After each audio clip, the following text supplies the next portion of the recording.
Okay, so what you're going to be watching me doing in this video is you're going to literally watch me map out the whole type scale, right? From my specimens right through to my H1s, my headings, my subheadings, my body copy, and of course, the inputs and the button text as well. So what you're seeing me do right now is I'm using the styler plugin. And remember in the last lesson, we talked about naming your layers so the styler plugin can work in your favor. So after I create the styler plugin, I'll therefore go back into the style itself and then start to plug in all of the figures accordingly. In this case, I'm creating a different token called bold. And I'm going to be honest with you guys. Sometimes, you know, we're stuck in habits for doing things, right? Not too long ago, I realized that Figma allowed you to do overrides. They allowed you to do overrides without actually creating a new style. So what we're doing now, you can see me, I'm creating the bold, I'm plugging the figures back in from the tokens so they actually link up in terms of in the styles themselves. But by the end of this video, I'm going to delete this. I'm going to delete this.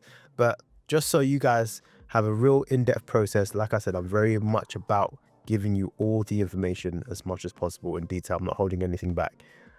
So you're going to watch me do this in detail. So here I'm putting in the letter spacing variable, and then from there I'm going to start putting in the paragraph spacing variable as well. So everything on the left hand side of the screen is actually from the variables panel, and I'm plugging that into the style itself. So guys, enjoy.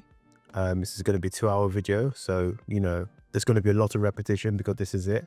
But one thing I do also want to point out in this video is that I'm optimizing things optically, i.e. I'm using my eyes, okay? So I like my type to be set a particular way. I like my letter spacing to be a particular way. I like my line height to be a particular way. I like my font sizes, even though I'm using Google Material, which you will see me go from browser window to browser window. But ultimately, it's about doing what looks good. Now, I need to iterate one more time just before I go. If you are following brand guidelines, make sure you follow those brand guidelines, especially if they're giving you digital guidelines already.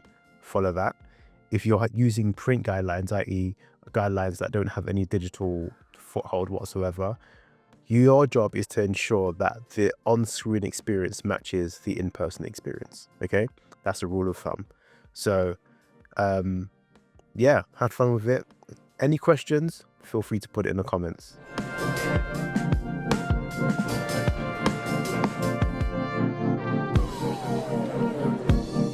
Right now, you're looking at me tweaking the actual type spec component that I created.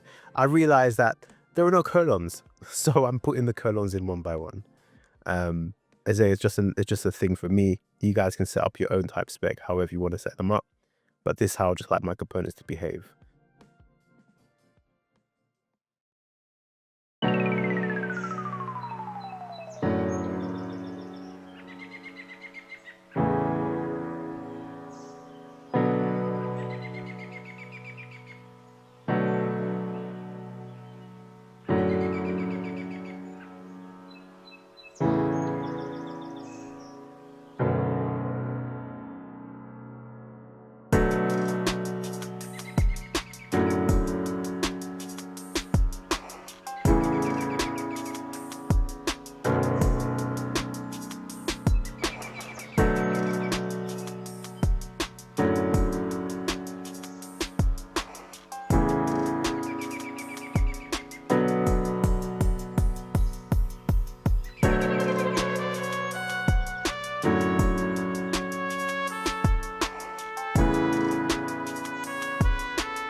Usually I like to use some realistic text. So in this case, you'll see me use a Bible scripture.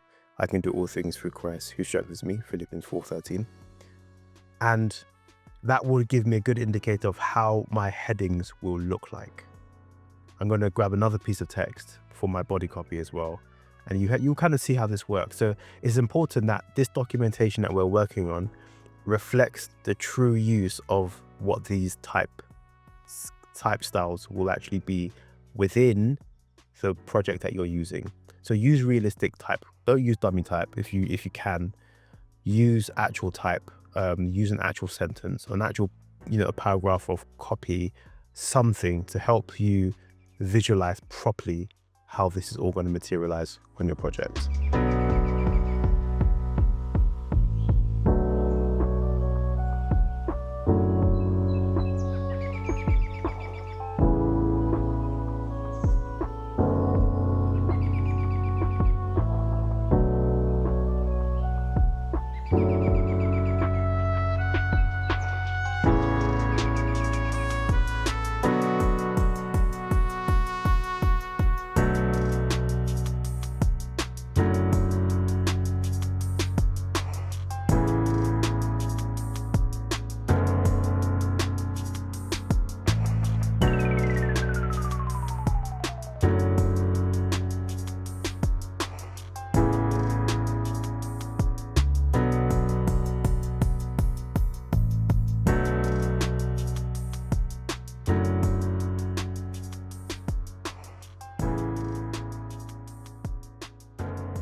You're going to see me duplicate layers a lot.